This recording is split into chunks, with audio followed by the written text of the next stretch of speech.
Avi, can you do screen sharing? Haven't gone, have you? Yeah, great. Thank you. That's good. Here we go. And this is my little handout. And I've got little highlights at the top there of the fruits I'm going to talk about. I've given this class sometimes where actually we eat the fruits as we go along, but it's slightly difficult to do on screen, but you could maybe do that. And so let me try and show to you what I'm going to talk about. It's going to think it's about fruit, but it's going to end up something very, very different. And I'm going to explain as well why we have these funny simanim on the first night of Rosh Hashanah. You know, we eat honey, so we have a sweet year, or we and there's a play on words, you know, we carrot gezer because it's gazar, it's a decree. Well, what's all that funny word play about, and why do we do that? So to introduce the idea, I want to first start off with the point of what happened historically on Rosh Hashanah. Every festival has a memory. Exodus of Egypt on Pesach, Hanukkah, the overcoming of the Syrian Greeks in 2nd century BCE. But Rosh Hashanah and Yom Kippur was the day that Moshe came down, third time, with 2 tablets and his face shining. I saw the Michelangelo horns of Moses in Rome over the summer. So that's Yom Kippur, the day of forgiveness, because he came down and the Israelites knew they'd be forgiven after the golden calf debacle. So that's what Yom Kippur is. But in the Torah, it doesn't tell us what Rosh Hashanah is. So it's a long story of how we work it out, but this is one little midrash to summarize it. Look what it says. Tani b'shem Rabbi Elazar. It was taught in the name of Rabbi Elazar that the world was created on the 25th of Elul. In other words, 5 days before the 1st of Tishrei, which means the 6th day of creation, the day that Adam was born, is Rosh Hashanah. That's the idea.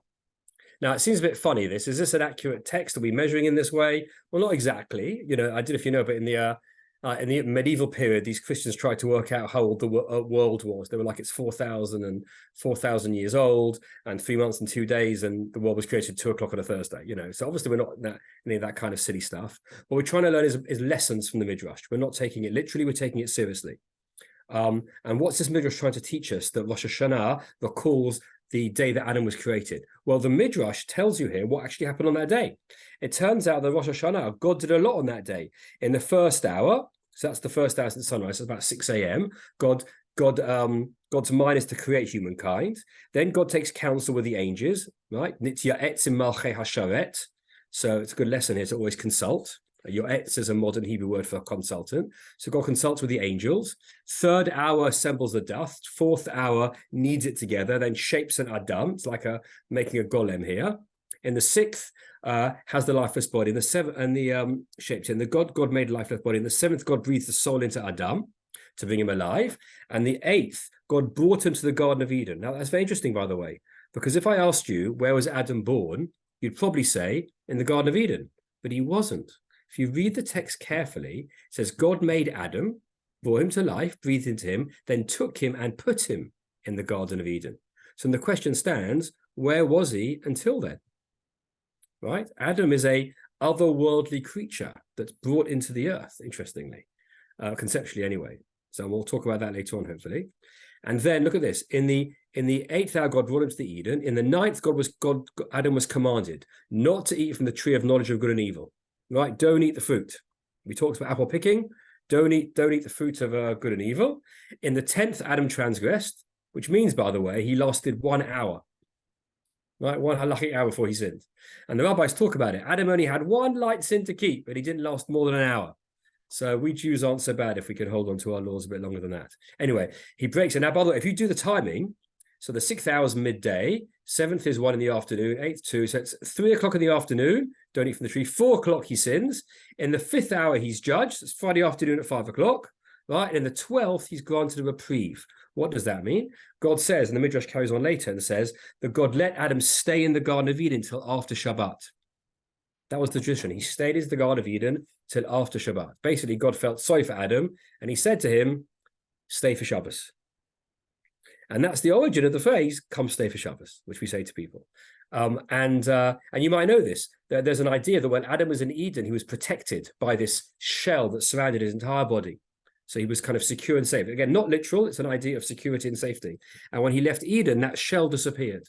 And all that was left of the shell was your fingernails.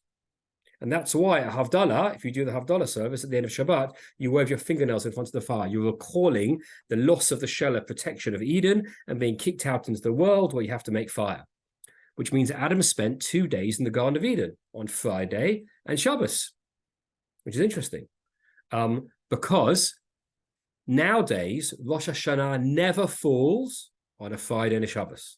And that's how I know this stuff's not literal, okay? And in fact, the Torah shows only 1 day. It only became 2 days because of living outside of Israel. But what I'm trying to show you is that conceptually, Rosh Hashanah is the day that Adam was born. Adam was created. Life was breathed into him. He was given a rule. He broke the rule, and he was given forgiveness. That's the story of Rosh Hashanah. And you can see the paragraph underneath. It says it very clear. Amar Kadosh Baruch Hu la'Adam. God said to Adam, Zeh siman levanecha. This is a sign for your children. Just like Adam, just as he says to Adam, just as you stood in front of me and got a reprieve at the end of it, so similarly your children will stand before me on this day and they'll come out with a reprieve. When will that be? On Rosh Hashanah, the first day of the 7th month. So that's what Rosh Hashanah is. So that once you realize that Rosh Hashanah is a recreation, is a reliving of that day, just like on Pesach, you might dress up to go out of Egypt and have matzah on your back. How should you dress up on Rosh Hashanah if you're reenacting the Garden of Eden? How cool would that be if we all turn up in fig leaves and body outfits, body suits? I always thought about that. But the idea is that conceptually, Rosh Hashanah is the beginning of humanity, the beginning of us, as it were. And that's what we're remembering on this day. Not a moment in history, but the beginning of history. Not some action that we did or that was done to us, but the beginning of the human experience. That's what Rosh Hashanah is about.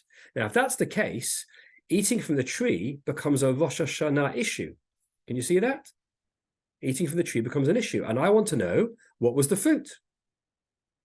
Now, you might say to me, well, why are you asking that? We'll get to it, because is that all we have, apple and honey?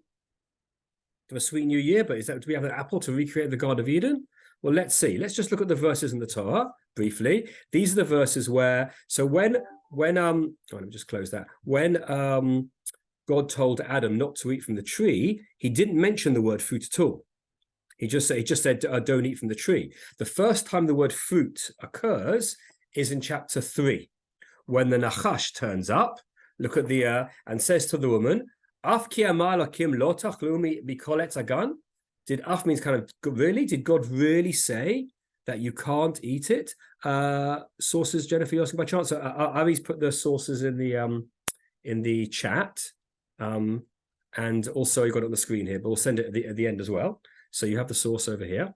And the snake says to her, really, did God tell you not to eat from the tree?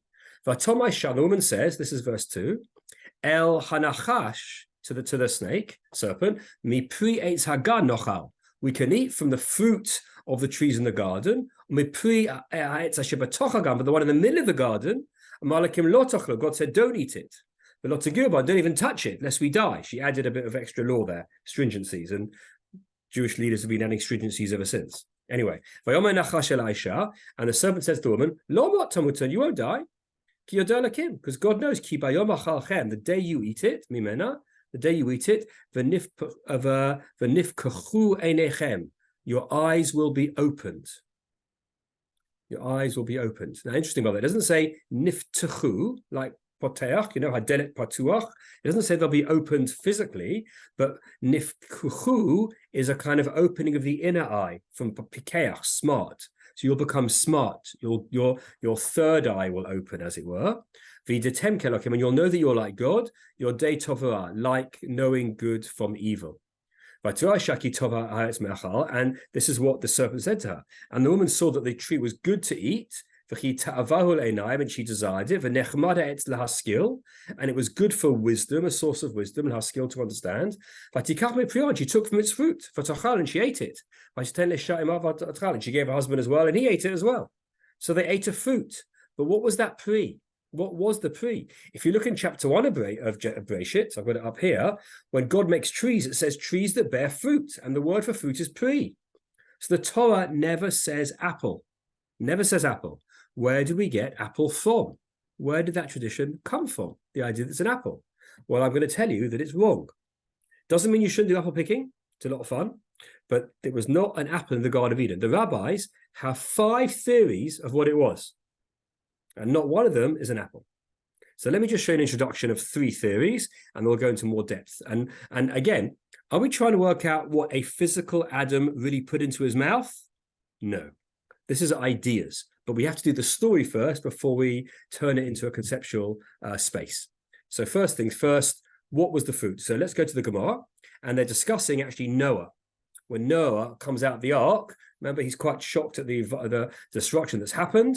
If you see the great film version of it, there's Midrashim as well, and therefore he can't handle the fact that everybody's died and he's starting again, and he gets drunk, and he plants a vineyard. And the Gemara says, there's different opinions of who says it. They say the following. God said to Noah, so Noah gets drunk, and God says to Noah, you didn't learn from Adam, right? Who suffered only because of wine. How did Adam suffer because of wine? So he's warning him, don't be like Adam. Why? Kamandama, that follows the idea that Ilan she'achal menu Adam Rishon, that the tree from which Adam ate, Gefen Haya, was a vine. That's the first theory. It was a vine. Really? That's grapes. Now that would make sense, right? Because when you drink wine, it affects your thinking, your mental capacity. Right? If you have too much of it, it goes down, but a little bit of wine can sharpen you as well, can loosen the senses. So that's interesting that Tov, has skill, makes you think. So wine's a good idea. That's the opinion. Why? Because Rabbi Meir said the tree from which Adam ate was a grapevine, for there's nothing that brings wailing upon a person like wine that brought Adam down, eating from the tree. So that's one theory, that it was a grapevine. Next theory, weird one, this one. Amar Rabbi Huda, Chita Haya, it was wheat. Exactly how wheat is a tree, I don't know. We'll have to come back to that. She'ein hatinok, but look what it says here. She'ein hatinok yoder likro abba and ima ad sheyatem tam hadagan. A baby cannot say the words abba, ima, mummy, daddy, until it has tasted the taste of grain. Now, what does that mean? This is about weaning. This is about solids. If you're a parent, you know exactly what I mean. When a child moves from liquids to solids. And what this means is, I'm just reading the notes here, not Manischewitz, although maybe that was why he sinned, because it was the Manischewitz wine. But anyway, we're going back to the wheat. So what happens is, a baby, when they're weaned, what does that mean? Their stomach is able to swallow solids and more complex foods. Your body can break down more complex food, and wheat, and for those who are gluten-free, they'll know, your body has the ability to break it down, but it's a sophisticated stomach. Only a child that's grown slightly. And that happens, the Gemara is saying, about the same time, on average, that children learn to speak. And what's the first thing they say? Abba, Ima, Mummy, Daddy. So it's associating intellectual growth, ability to speak and communicate, with biological growth of your stomach, that you can handle more complex foods. So it's about maturing. So eating from the tree is about growing up in this idea. Can you see? That's what's going on here. When are you able to recognize, be able to speak, communicate, and relate to your parents in that way and say those words? That's what eating from the tree is about. Okay, that's interesting. And the third theory, Rabbi Nechemia Amar Te'ena Haya, it was a fig. Shibadavar Shakalkalu Bonitku. No Nitkanu. Shinamavi Pru Aleha Tane. Te'ena. What does that mean? It was a fig. Why? So the thing which they were ruined, they were rectified. As it says, and they sewed together fig leaves. Do you get that idea? Because after they ate from the tree and they were naked, what do? They sewed fig leaves on themselves. So it says the thing that ruined them rectified them. Ruined them is giving them knowledge, eating from the tree, and it rectified because it covered them up. So that's about, why is it, by the way, when they ate from the tree, they realized they were naked? What? And let me ask you that question, actually, since we're getting to these ideas now. You're realizing this is not about literal things, about ideas. Why is it the first thing, if the tree gives you knowledge and awareness of some level of deeper awareness, maturity, as it were, why is it the first thing Adam and Eve notice they're naked? What's the relationship between nakedness and consciousness or awareness? What do you think? Do you want to have a go at writing that in the chat? How do you put the two together? Right? When you become smart, is the first thing you realize I'm naked? What's that about? Let's see if we can have any in the chat. Anybody coming up with ideas for that? This is our first page. Okay. Anybody got to write in the chat now? Anybody? I think we'll probably be writing now. Here we go. Got someone coming through. Takes a bit of time to type, but this will gauge me if you're getting the hang of what I'm talking about. There we go. That's right. Doing your typing. What does that mean? Why is it the first thing when you gain awareness, you become smart, then you realize about your clothing? Okay, let's look. Got quite a few results now. Here we go. Shame, exposure, vulnerability, adult consciousness. It's obvious they were naked. It's a way to start the process of thinking. It's the first thing they realize. Connection between mind and body. Excellent. Right? Manifestation of vulnerability. Right? Individuation. Piaget. Excellent. Yes. So all this stuff that you've learned about what children do in terms of individuating. The more you know, the less you know. So the more you know, the more vulnerable you feel. Absolutely. Right? Knowledge, awareness, yes, all on the same track. It's interesting because babies, if you fit with the baby metaphor, aren't embarrassed that they're naked. Why aren't they embarrassed that they're naked? They're not aware of that. There's a stage at which they start feeling naked. And it's to do with spatial awareness and vulnerability and consciousness and separateness. Remember, Adam and Eve look at each other and they see that their body parts are different as well. So that's about difference as well, and separateness. So in Torah, intellectual awareness and psychological self-awareness are interrelated. It's all part of cognition, of gaining thought.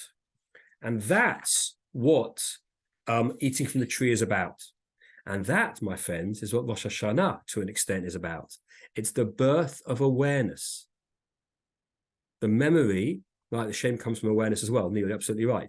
The awareness of what we are and that we're slightly different. And when teenagers grow up, they get slightly embarrassed about this difference in their bodies and who they are. And they have to develop themselves. So that's all Rosh Hashanah, remembering the birth of human consciousness and our own story of growing up of that conscious awareness. So what we do with that consciousness. It's all about awareness. So the fruit is really about awareness. We're not quite there yet with the ideas, but I'm building. Now, I'm going to come back to this idea. Before I do, I just want to dispel one issue, which we're going to do on the next page. If I can get to the next page, which somehow it's not going to. Can I just press 2 in here? Let's see if that works. Here we go. Yes, 2. It wasn't an apple. So we'll only spend very briefly on this because I'm conscious of time, but it definitely wasn't an apple. How do I know? Because apples are not indigenous to Israel, right? Or Egypt, or the entire region. And you'll say, oh, but what are you talking about? What about the word tapuach? So think about this. Look at source 4. The word tapuach today we use for an apple. But is a tapuach an apple? Or is tapuach really a fruit? Why do I say that? What's the word for a potato? Tapuach adama. What, an apple of the ground? No, a fruit of the ground. What's an orange? A tapuz, which means tapuach zahav, a golden apple. It's an orange. It means a golden fruit. So tapuach doesn't really mean apple. It means fruit. So in the Garden of Eden, I told you there's no apples. In Mount Sinai and in Egypt, God talks about, these are quotes from Song of Songs where the word apple or tapuach occurs. It says, like the tree amongst the tree of forest, so my beloved amongst the youths. And God compares the Jewish people in Song of, the story of Song of Songs is a love story, but there's a comparison that actually it's really not about a man and a woman, but about God and the Jewish people. And so when it says my beloved amongst the youth, or an apple, like a tapuach tree amongst the trees of the forest, the Gemara interprets that's the Jewish people, that they're special to God. But again, that's not an apple, that's a tapuach. And in Egypt, you might know this, right? We made love under the apple trees, right? The women didn't give up hope and continue having children. The Gemara talks about that and says this line, I arouse you under the tapuach. There your mother was in labor amongst you. And the rabbis learn out that's in Egypt. The Israelite women in Egypt who gave birth under the apple trees. Or a charoset should be eaten at the Seder to recall God's salvation. Again, apples, but it's not really, it's tapuach. So charoset has apples in it from much later. So what I'm trying to argue is, and I'll build this, is that originally tapuach was not an apple. It was a fruit of the region. And later, much later on, it got associated with an apple. And now why? I'm going to argue that's Christian. We'll see that in a minute. But just look at source, the 4th one over here, right? I've got quite pronounced Adam's apple. I don't know how big your one is, Ari. But well, look at over here. It's kind of the laryngeal prominence, it's called. But in Hebrew, do you know what it's called? right? It's called Pikat Hagargeret, right? Which means a dried fig. Because one theory is, and I told you here, you can see in the Gemara, it talks about it, an apple is called a Tapuach Adam Harishon, right? The fruit of the original thing, which is the Gorgeret, this dried fig, because one theory is that it was a fig. So again, we're realizing the word apple isn't what we think. So where did we end up with the word apple? So it's source 4F over here. Remember, the Torah was translated in the 3rd century BCE into Greek, and then later in the 4th century, the Vulgate into Latin for the Christians. And when they translated it, the word they use for evil is malum. The word for evil is malum. But what's interesting is and they use the word fruit in the Torah,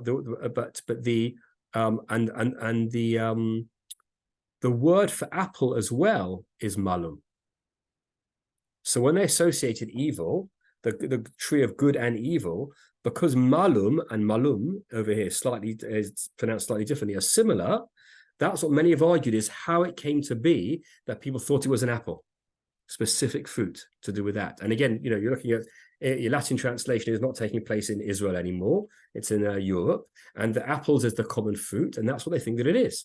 But probably much more likely is that it was a citrus, it was an etrog, because that was in the region, that was the standard fruit on the tree, like some kind of citrus juice, whether it was an etrog or a lemon or something like that.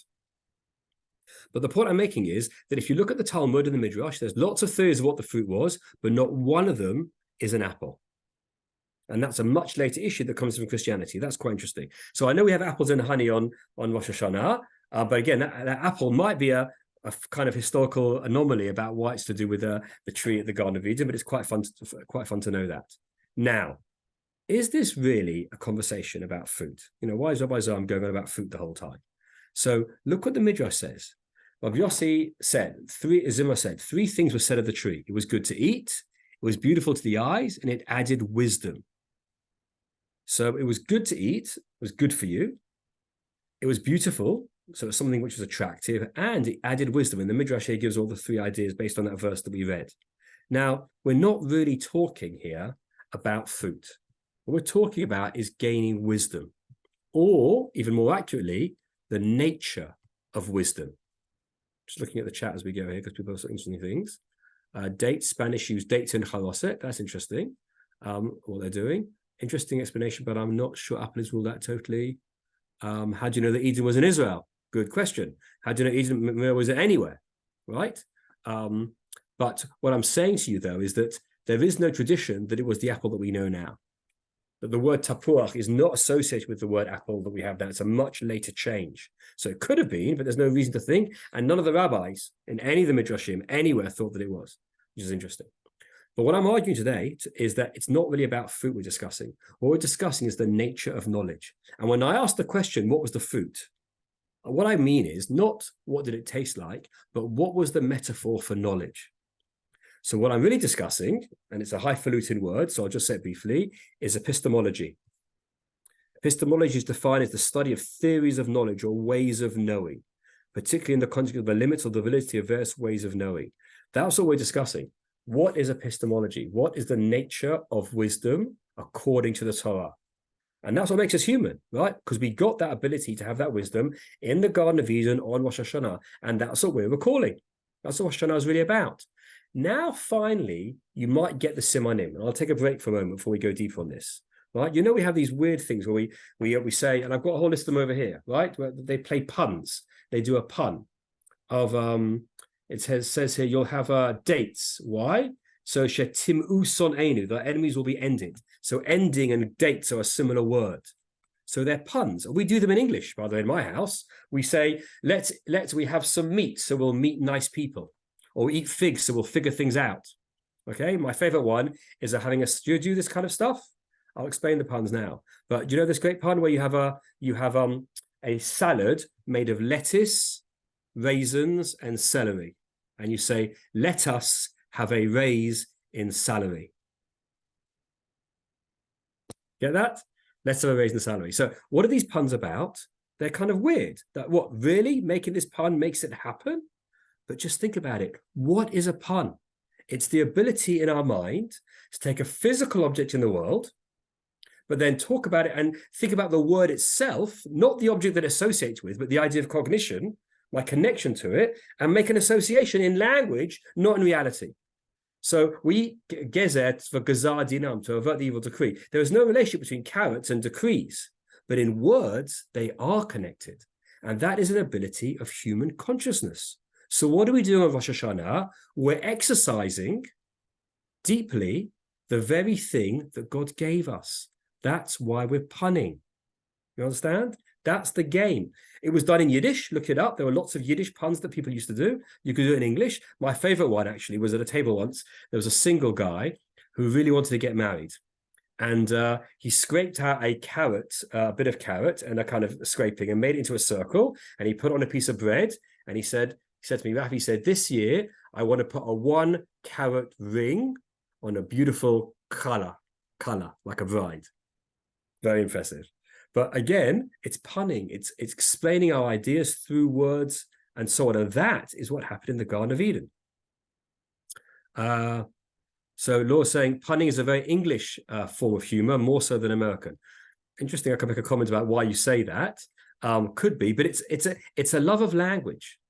And we in Judaism, especially in Hebrew, have a love of language. Each word is a nexus of ideas. And that's what Rosh Hashanah is. It's about our awareness. That's why we talk about God being king. Once we know we're alive, that we know we exist, the first thing is to recognize thanks for what got us here. We know about God. There's even a midrash that all the animals tried to come and worship Adam when they were born because they thought he must be a god because he's so aware. And he goes, no, it's not me. Let me take you. And he goes and teaches them and introduces them to God. So again, the Garden of Eden was this moment where everything was new, everything was clear and pristine and full of potential. And that's what we're reminding ourselves is Rosh Hashanah is all about. Lovely point from Rose over here. What are you saying? The Kabbalistic Seder for Rosh Hashanah uses foods whose names sound similar to concepts, such as cutting off enemies. Absolutely. That's exactly the point I'm making. That's exactly the point. But you can do it too. Punning is sophisticated thought processes. Thought processes began on Rosh Hashanah. That's what we're recalling on this day. So let's go a bit further, because I've got a couple more things I want to teach you about this idea and take it a bit further in the time that we have together. So that was one midrash theory. Remember, we had 3 theories. It was a fig, or it was for figuring things out, right? Or covering you up, or it was wine, or it was wheat. That's one theory in the Gemara. Now let's give you another source in the midrash. In Midrash Breshit Rabbah, there are 5 theories of what it is. We'll briefly go through those now, because I want to give time, please God, for questions at the end. So, what was the fruit that they ate? Rav Meir says it was wheat. For a person lacks knowledge, for when a person lacks knowledge, it said of them, that person's never eaten bread made from wheat. Now, we don't have that bitui, that expression today, but in English, and maybe this is English, not American, do you ever say that person doesn't use their loaf? Do you have that phrase, using your loaf? This idea of using your head?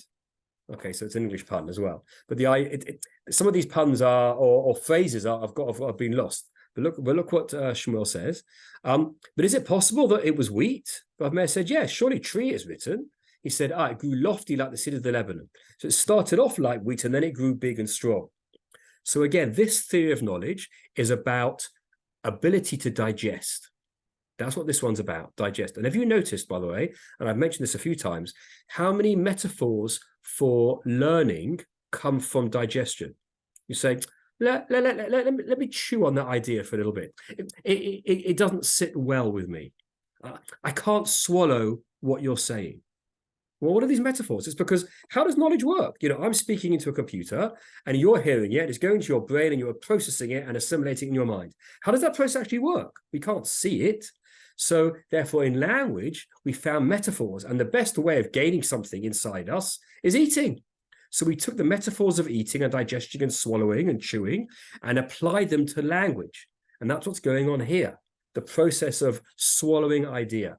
Where do ideas come from and how they're assimilated into other people? That's what the first idea of the epistological approach about knowledge is, how we gain it.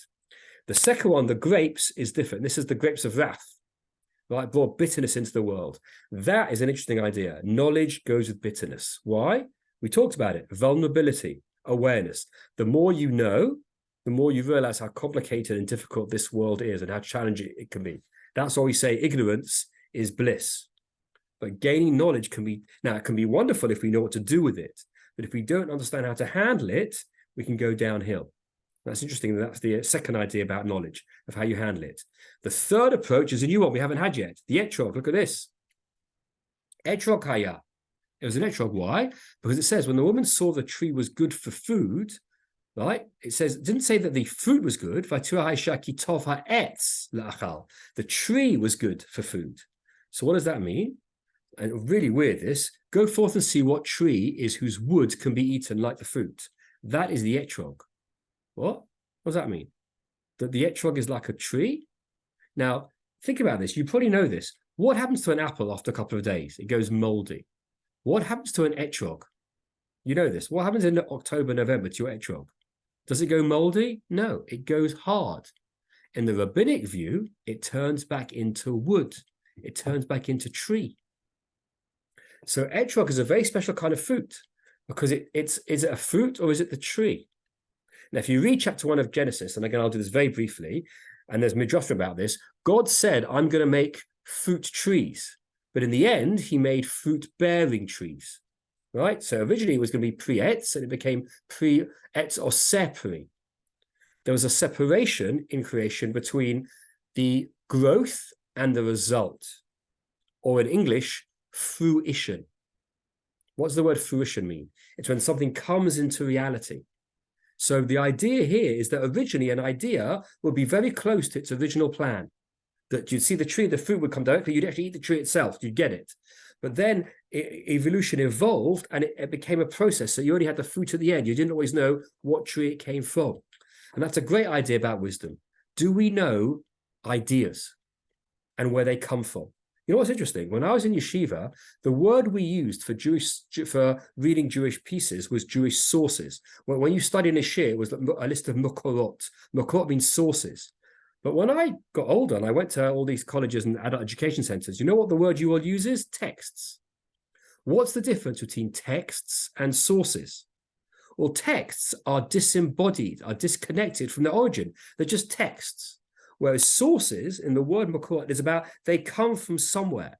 It's the difference between when my wife studied in Israel for a year, the rabbi would come into class, didn't do handouts, he brought books, right? He brought books to show you where things came from. Because nowadays you get a little handout like me, Rafi's handing out, it's got these little sources, cut pasted from lots of books, you don't know where they come from, they're just text, they're disembodied. But the idea in Judaism is everything has a source. Where does it come from? That's where we begin each time. Well, not just here's the idea, but Rabbi Akko said, this is the idea. Rabbi Yehuda said, Rabbi Yossi said, everything is makor, is based. So the third idea that knowledge has sources. Where does it come from? It should be built upon something. It shouldn't be disembodied. People make statements and people go, where did you get that from? He goes, I don't know, but I've heard. No, is it basis? There's a basis. Is it what in modern language we might call a fact check? Is it based on something? That's the third issue about the importance of the nature of knowledge. It is built on something. It has a source, both intellectually, fact-checking, and culturally in terms of the Jewish people. It's another idea we do. So Rosh Hashanah is a return to the sources. The fourth idea is figs. We've discussed that one already. And there's a whole metaphor here, by the way, about a prince who has an affair with a slave girl. And as a result, he gets kicked out of the palace and he's got nowhere to go. And he runs around and nobody will let him in. Who's the only one who lets him in? The slave girl. Now, that's the metaphor of the fig tree. Because what happened? We ate from the fig tree, if it's a fig, and then we're revealed, we're naked, and we want to get covered, and all the trees run away from us, you know, like in Wizard of Oz, or Lord of the Rings, the Ents run away, or the trees run away from Dorothy, or cover her up. What was the one tree that accepted her? The Te'ina, the fig tree.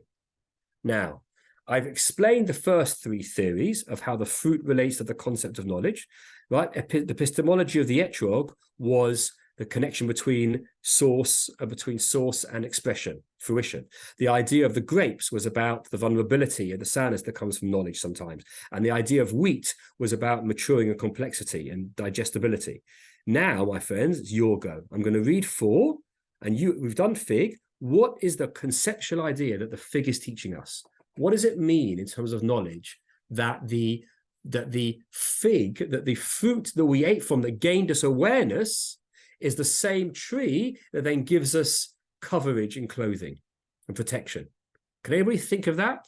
I've done 3 examples. So I want you to take the model and see if you can apply it to the fig. What's the epistemological idea of the fig? What does it mean that the very thing that we ate that gave us self-awareness is the thing that then helps us cover ourselves up? We have one answer. Do you have any more? Now, I'm guessing people are typing away. Here we go. We get a little flurry coming through. But it's a good game to play. And by the way, notice what I'm doing. This is not an easy text. This requires to conceptualize physical reality. But isn't that the whole point of Rosh Hashanah, like I've been telling you? I'm really making you exercise your loaf, your brain, because that's what Rosh Hashanah is. It's awareness. The thing that separates us from the animals is our ability to think and to reflect. So when you sit in shul, don't get distracted by the physicality of the shofar, the physicality of the clothing or everything. It's the day of awareness. By the way, my friends, that's why there is nothing in the Torah Rosh Hashanah. Even the shofar doesn't mention. It says blow. We work out the shofar. It's a conceptual day. It's the day of awareness. What do we call it? In your machzor, you'll see Yom HaZikaron, the day of memory. But isn't memory awareness? Aren't they the same thing? Think about it. God forbid, the saddest thing when someone gets Alzheimer's and they lose their memory, they lose their self. Because your sense of self are it's not exact, it's not like a video camera, but the slices of memory that are built as who you are. That you know your name, you know where you're from, you know things about you.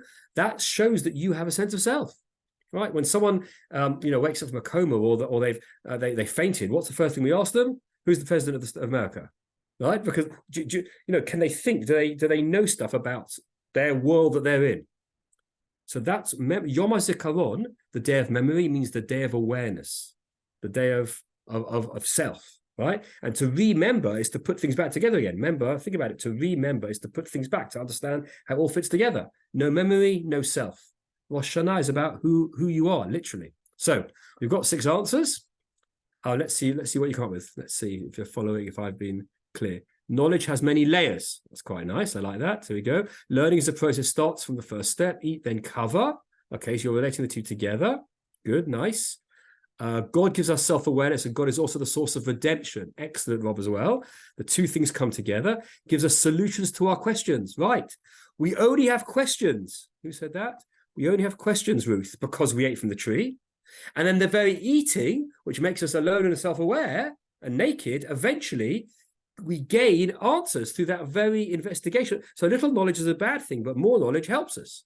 Humans are layered and complex, says Judith. Layering must have some foundation for memory and knowledge. Good, it's all the same related thing. Interestingly, all figs require wasps to pollinate. Oh, Neil, that's fun. They need an external thing. That's a whole other thing, but that's interesting. My favorite metaphor is about the teenager. The teenager at 13, 14 starts getting self-aware about their body much more, right? They start shutting their door and don't want you to see them undressed and all that kind of stuff. As their body starts changing, right? Zits and periods and body changes and fitness and health and muscles, right? And they get embarrassed a bit, right? Because they become self-aware. But what happens? They find a gang. They find a thing that they're good at or that's them. They identify with a group or with an ability or with a sport. The very knowledge that made them self-aware and vulnerable and a bit shamed and about their body, after a few years, is the very thing that gives them their path through life, the thing that's them, as they do identity formation. Identity formation is a double-edged sword. It really is painful to watch a child go through it, but once they come to the other side and they find out who they are, it's the very same fig, right? The fig that made them, self-aware of their figure. They then gradually, I'm being playful here, figure things out. Right? They start being self-aware about their figure, and they eventually figure things out and work things out from the very same fig. That's the idea. That if someone is afraid of the knowledge that's given them, I tell them lean in, go further with that knowledge, right? And you'll figure it out. So that's the 4th theory of knowledge. Now, the 5th one, my friends, is a very dangerous one. And I'm not even sure I should teach it to you. Please do not repeat it to anybody, and I mean this, if they're going to laugh or not take it seriously, because you've got to get deep when it comes to fruit itself. And the 5th idea of the rabbis is unbelievably wild. It's brilliant. But I don't want you to be offended by it, but I want you to understand how the rabbis could think so deeply. So here it is. I've built it up, so let's hope it comes through. Here it is. Right? Rabbi Azariah of Rabbi Yehuda bar Simon, b'shem Rabbi Yoshua ben Levi Amar, Chas v'shalom lo gala. God forbid we should know what the fruit was. Why? The Torah doesn't reveal it. Right? The Torah doesn't say. So they're saying the very fact the Torah doesn't say is to teach us you're not supposed to know. It's a secret. And they give an example, right? It will not be revealed. And they give an example. And the example they give is the most wild one, bestiality. There's a verse in the Torah that says if a woman approach any beast and lie with it, you kill the woman and the beast. This applies to men as well, but he's doing the woman example as well. If a woman sleeps with an animal, bestiality, you kill the woman and you kill the beast. And the rabbis go, why'd you kill the beast? What did the beast do? Right? It didn't have cognition, right? It was the woman that did it. So why'd you kill the beast? And look what they say. Now, if the person has sinned, how then did the animal sin? But the animal is killed, lest when it stands in the marketplace, people say, through this animal, so-and-so was stoned. So imagine Mrs. Cohen does bestiality, right? In the days when they had capital punishment, gets put to death. And a week later, the sheep, right? Or if it's Catherine Aragon, the horse is in town. And one person leans over and says to the other one, you see that? Mrs. Cohen. That was the one that did Mrs. Cohen. So it would embarrass her. Now, I know she's dead, but the idea of memory for the rabbis, again, my friends, memory is important, their image. And therefore, we don't want the animal to be seen. So the animal's killed as well. And they and look what they learn from that, right? Now, if the Holy One, blessed be He, was anxious to safeguard the honor of Adam's descendants, of a person that broke a law and will still hide from them, like the Torah says, kill the animal to protect the image of this person who's not even here anymore, how much more so protect Adam's honor? Because Adam made a mistake by eating from the tree. So let's protect his honor. Otherwise, every time you look at the tree that it was, you'll go, that's why Adam sinned. That's what Adam did. That's wrong, you see? So we don't say. Now, that's a very wild idea. And it involves bestiality, and I don't want people to cheapen Torah. The rabbis were geniuses, and they had the guts to quote from all over to learn out their ideas. So share the idea with people that are mature enough to understand it, but no kids, right? No kids, and for someone who can understand it. But what does this mean? It means that knowledge, to an extent, is secret. That knowledge sometimes it has some level of secrecy. We're allowed to have it, but it shouldn't always be revealed. That's why I told you, don't tell everybody. If they can't cope with it, don't share with them it. You have to be careful about how knowledge works. We've been given knowledge, right? It's not like Prometheus, where he stole fire from the gods. No, God gave us, we'll see that in a minute, Torah Mount Sinai. The fruit we'll do in a minute, actually. We'll compare that to Prometheus in a minute. But the fifth idea about knowledge is that we don't always reveal things when people aren't ready. You know, if you watch I remember when I was like 9 on my parents' black and white TV, I watched Frankenstein, and I had nightmares, you know, the Boris Karloff one, because my brain couldn't assimilate what I was seeing, and therefore it created fearful imaginings in my mind at night. And that was a mistake, therefore I couldn't do it. So if someone's not ready for an idea, if they're not mature enough to sophisticated to understand it, that's the idea of not reading Zohar till you're older, then you shouldn't. And that's the fifth idea about knowledge. Respect it, value it, and only reveal it to someone who's ready to understand what it is. So 5 theories of knowledge. But I've got one more thing to teach you about Rosh Hashanah, right? All these fruits that Adam ate. The last theory, which is, the story is a really weird story, right? Because God said, can eat any fruit you want, but don't eat from that tree. So really? Adam was never going to eat? There's a midrash, I didn't bring it here, I should have actually, is that it's the phrase it says when he ate from the tree, it says, vatochal, Adam ate it. In Hebrew, tochal can be past tense, but it can also be future tense. So the midrashim say that Adam said, achalti va'ochal, I ate it, and if I had the chance, I'd eat it again. There's no regret. So Adam's glad he got knowledge. And let's be honest, having awareness is a good thing. God giving us awareness, making us different to the animals. So eating from the tree was not original sin. That's Christianity. It was a good thing to eat from the tree. So why were we kicked out of Eden? So I've always wondered that as a kid. Why is it, when I was growing up, what's this story really about? So the idea is this, and this is in the Kabbalah, and a number of rabbis bring it based on Midrashim. Adam was always meant to eat from the tree. That was always the plan, just not on Friday, not on the day that they were born. So don't eat it on this day and you will die. According to these Midrashim, look at this, from the Arizal, Rabbi Isaac Luria, if Adam had waited until Shabbat to eat from the tree, all the worlds would have been as they should. If he'd waited, if he'd respected knowledge and not grabbed it, that's the Prometheus connection, right? It would have been different. What was the plan, right? And this is the Or Chaim commentary is brilliant. Im haya mamtin ad erev Shabbat. If he'd waited till Friday night, hayam makadesh ala yayin. This is a theory that the fruit was a wine. He was meant to take the grapes, not just eat the tree, make wine and sanctify it as Kiddush on Friday night. Knowledge must be sanctified. Knowledge isn't to be abused or to be thrown around lightly. It's to be taken seriously, these ideas. This is important. Knowledge is important. Take it seriously. As my teacher, Rabbi Sacks, would always say, this stuff is serious, right? There's nothing more serious than understanding who we are and our purpose of existence. It's a serious day, Rosh Hashanah. It's about awareness. Therefore, the mistake Adam made was not to respect knowledge. If he just waited, and how often does that happen with us, by the way? We jump at ideas. We've got half-baked, we say it, half-baked ideas or facts that aren't quite tested, and we just go off half-cocked. We make mistakes. No. Knowledge should be thought out and processed and matured. That's the idea of the Or Chaim. Rabbi Rebbe says as well, right? If we'd waited on Friday night, we could have transformed the tree. That's this last idea. We would have got rid of mortality. Now, not death would have disappeared necessarily, but our understanding of death. We wouldn't have been afraid of death as much as a result. That was the last idea. So we've come a long way, and I know it was difficult at this, but this is, when I research this, that the cookie crumbles. I can't just do a nice, simple share if the sources don't do that. The rabbis were very serious about Rosh Hashanah. You don't do anything on it, right? You don't do, you be. Okay? There's one philosopher said to be is to do. One other philosopher said to do is to be. And what did Frank Sinatra say? Doobie, doobie, doobie, do. So I'm just being playful with you. No, Rosh Hashanah is not a day of actions. It's a day of experiencing consciousness. When you are bored in shul and your mind wanders, that's what they want. It's a day of awareness. What does it mean that you're aware? Are you aware that you're aware? Are there limits to your consciousness? Can your consciousness grow? Just think how much a child changes from 3 to 10 and then 10 to 20. So what you think because you're 60 or 70, you're done? Simple question, my friends, and this is a bit scary.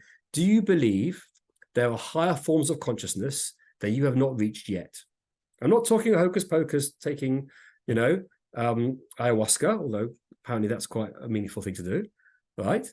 I'm saying that just through thought and awareness of ideas, are there higher levels of awareness that you can get to? Whether you do it through reading or observation or meditating, are there higher levels of awareness? Because I believe there are.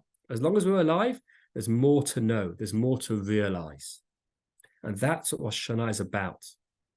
So let me look at your notes on this, because we finished with a few minutes, and I will just summarize and I'll take a few questions. Knowledge is part of the triumvirate of ideas, knowledge, and wisdom. Lovely, Rosa. And discernment, right? Chabad, absolutely. They like that. Respect and knowledge. Chochmah bin Adat. Right, we say research. Researching involves studying the sources. Good point as well. Good, you're getting the ideas. Good. So let me just summarize. When I asked about what fruit was in the Garden of Eden, I wasn't talking about fruit. I'm talking about it because, number one, it happened Rosh Hashanah.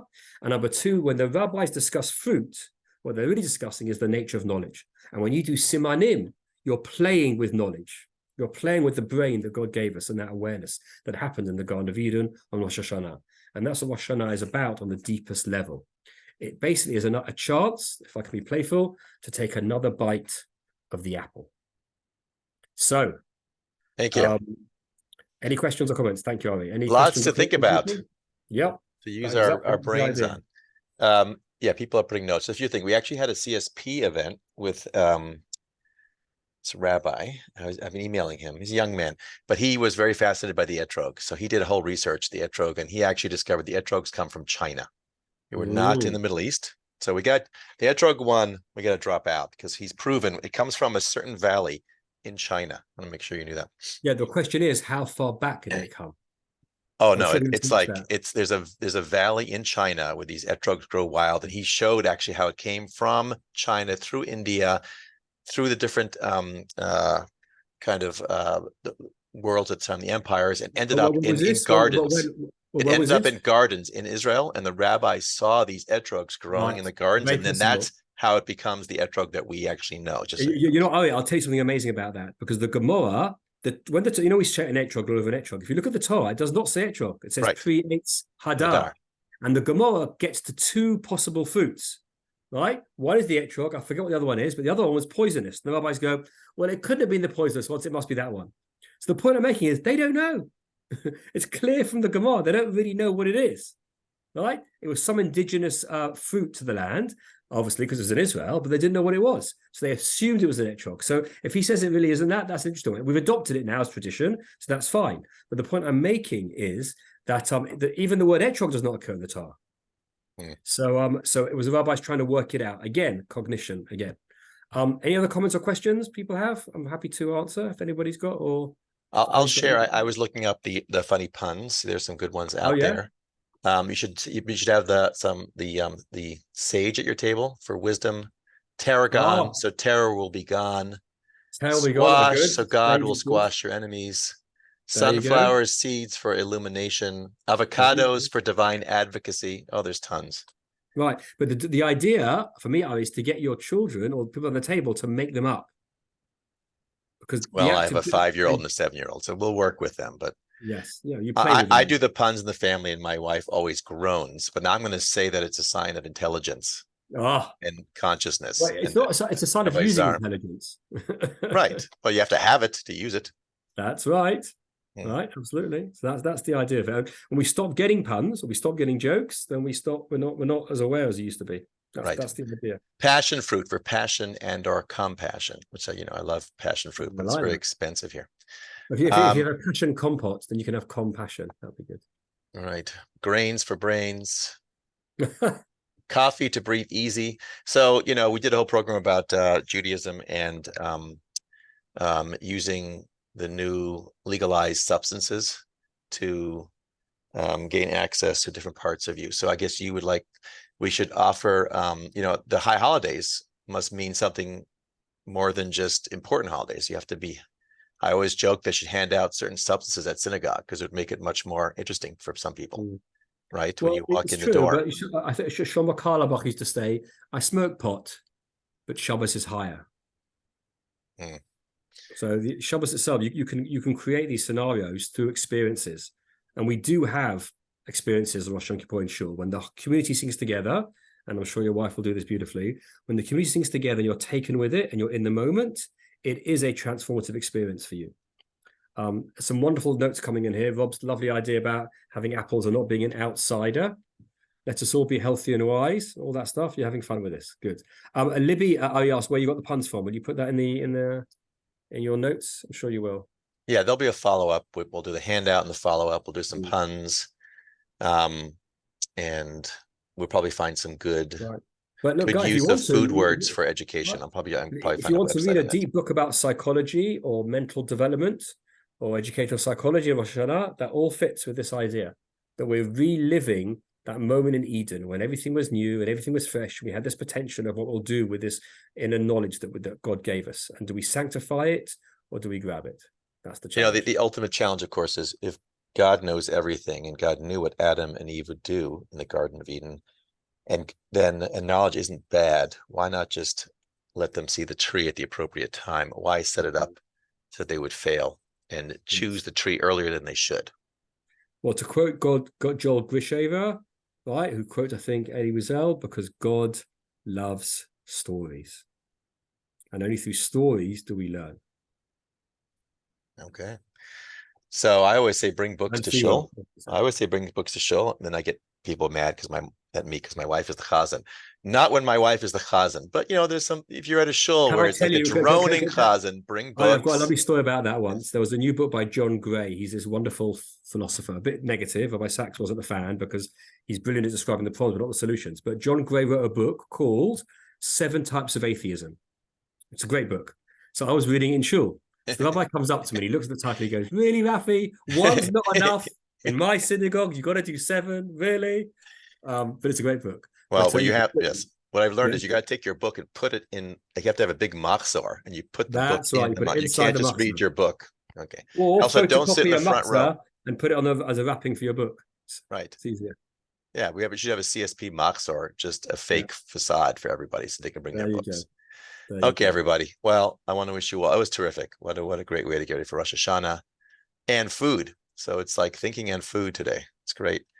I expect that you all will have grapes, wheat, figs, and etrogs at your table for Rosh Hashanah this year. Oh, I think the etrog at the Rosh Hashanah table. See, it's like the orange at your Seder table, right? have that there, and then you can try to teach people something about Rosh Hashanah that you learned.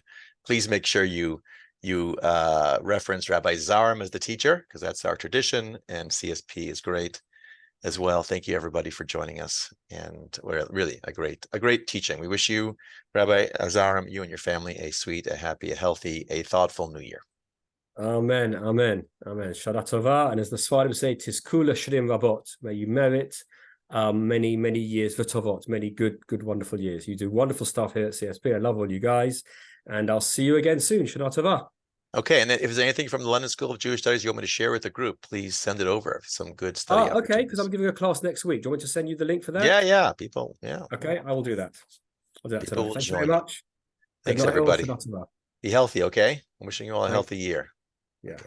Bye, everybody. Bye-bye.